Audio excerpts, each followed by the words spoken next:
મિત્રો ખોડલ પ્રાકૃતિક ખેતીમાં તમારું સ્વાગત કરું છું। હું છું જસુભાઈ, ગામ સોંદરડી, તાલુકો વના, જિલ્લો ગીર સોમનાથ।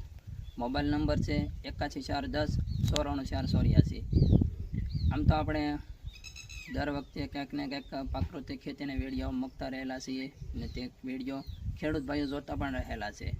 તો આજે પણ આપણે એક પ્રાકૃતિકમાં જે મેન પાયો છે કે તે જીવામૃતનો આજે આપણે વિડીયો બનાવવાનો છે।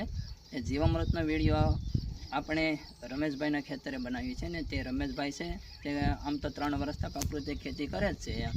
તો આપણે આજે જે મહિલાઓ સાથે છે તેને ડેમોન્સ્ટ્રેશન માટે જીવામૃત કઈ રીતનું બનાવવું, જીવામૃતનો ઉપયોગ કઈ રીતનો કરવો, જીવામૃતમાં બનાવવાની પદ્ધતિ તેની આજે આપણે વાત કરીશું।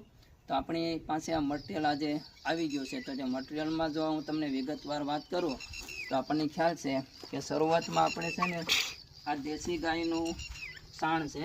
તો આ દેશી ગાયનું 10 કિલો સાણ લીધેલું છે। તો તે આ સાણને છે ને આપણે આ રીતનો ડોયો કરી નાખવાનો છે કે સાણ સીધો આપણે બેરલમાં નાખી દેવાનું નથી। આ 200 લીટરનું બેરલ આપણે લીધેલું છે ને તેમાં 180 લીટર પાણી ભરેલું છે। તો આવી રીતનું આ ટબ લઈને આમાં 10 કિલો ગાયનું સાણનો ડોયો બનાવવાનો છે। ત્યાર પછી આપણે ગૌમૂત્ર લીધેલું છે 10 લીટર। તો 10 લીટર ગૌમૂત્ર આ છે તે દેશી ગાયનું છે।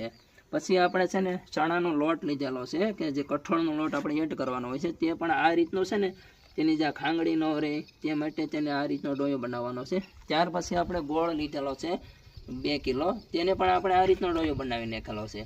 ગોળ પણ આપણે સીધો એડ કરવાનો નથી। ત્યાર પછી આપણે છે ને સેડાપાળાની માટી લીધેલી છે। આ સેડાપાળાની માટીમાં જે આપણે ક્યારેય પણ જે રાસાયણિક દવા કે રાસાયણિક ખાતરનો ઉપયોગ ન થયો હોય તે જગ્યાથી આપણે લેવાની છે, તે જગ્યાથી જ આપણે આ સેડાપાળાની માટી લીધેલી છે। ને હવે આપણે છે ને જીવામૃત બનાવીશું। તે જીવામૃતનો લાઈવ ડેમો તમને હું બતાવવા જાઉં છું કે આ જુઓ, આ છે ને આપણે પહેલાં છે ને આ 10 કિલો ગાયનો સાણ આપણે એડ કરીશું। તો આ રીતનું આપણે ગાયનો સાણ આપણે 10 કિલો નાખી દીધેલો છે। ત્યાર પછી છે ને આપણે આ 10 લીટર ગૌમૂત્ર આપણે નાખીશું કે 10 લીટર ગૌમૂત્ર આ રીતનું આપણે એડ કરી દેવાનું છે કે 10 લીટર ગૌમૂત્ર નખાઈ ગયું છે। ત્યાર પછી છે ને આપણે આ જે ચણાનો લોટ છે 1 કિલો કે કઠોળનો લોટ કોઈ પણ ચાલે, ત્યાં આપણે અહીં નાખીશું। આ કઠોળનો લોટ આપણે આ રીતનો છે ને જો આપણે આ ડોયો બનાવેલો છે આ રીતનો આપણે એડ કરી નાખેલો છે। ત્યાર પછી આપણે છે ને ગોળ લઈશું કે જે 1.5 કિલો ગોળ છે, જે દેશી ગોળ જે કાળો હોય છે ત્યાં આપણે લીધેલો હતો, તેને પણ જો આ રીતનું આપણે નાખી દઈશું। ત્યાર પછી આપણી પાસે જ્યાં સેડાપાળાની માટી છે તેને પણ આપણે એડ કરી દઈશું। ત્યાં સેડાપાળાની ત્યાં જીવામૃતની જે મટીરિયલ હોય છે એ બધું નખાઈ ગયું છે। હવે આપણે શું કરવાનું હોય છે કે જીવામૃતને આવી એક આપણે લાકડી લઈશું। આપણે લોખંડની લાકડીનો ઉપયોગ નહીં કરીએ, આપણે લાકડાનો જ ઉપયોગ કરશું। ને ત્યાર પછી આને છે ને ઘડિયાળના કાંટાની દિશામાં આ રીતનું આપણે હલાવવાનું છે। આ રીતનું આપણે સવાર સાંજ 2 ટાઈમ હલાવવાનું છે। એટલે કે હલાવવાનો સમજો નહીં કે 2 થી 3 મિનિટ આપણે રોજ સવારમાં 2-3 મિનિટ, સવારે 2-3 મિનિટ ત્યાં ઘડિયાળની દિશામાં આપણે હલાવવાનું છે। આપણે બેરલ છે ને બને ત્યાં સુધી આપણે સાઈડે રાખીએ, કેમ કે એને તડકો લાગવો જોઈએ નહીં। તો આ રીતનું આપણે હલાવી જે આ જીવામૃત છે તે જીવામૃતને આપણે છે ને કે આમાં જે હવા અવર જવર થઈ શકે તેવી રીતનું આપણે આ કાપડ લેવાનું છે।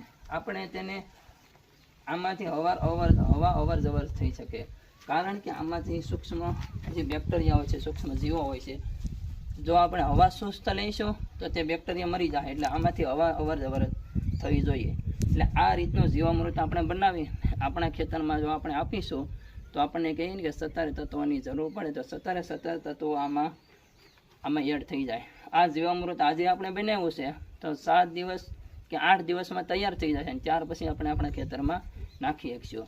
બસ ખેડૂત ભાઈઓ, આજે આટલો જ। મારી ચેનલને સબસ્ક્રાઈબ કરી લેજો, લાઇક કરજો અને શેર કરજો।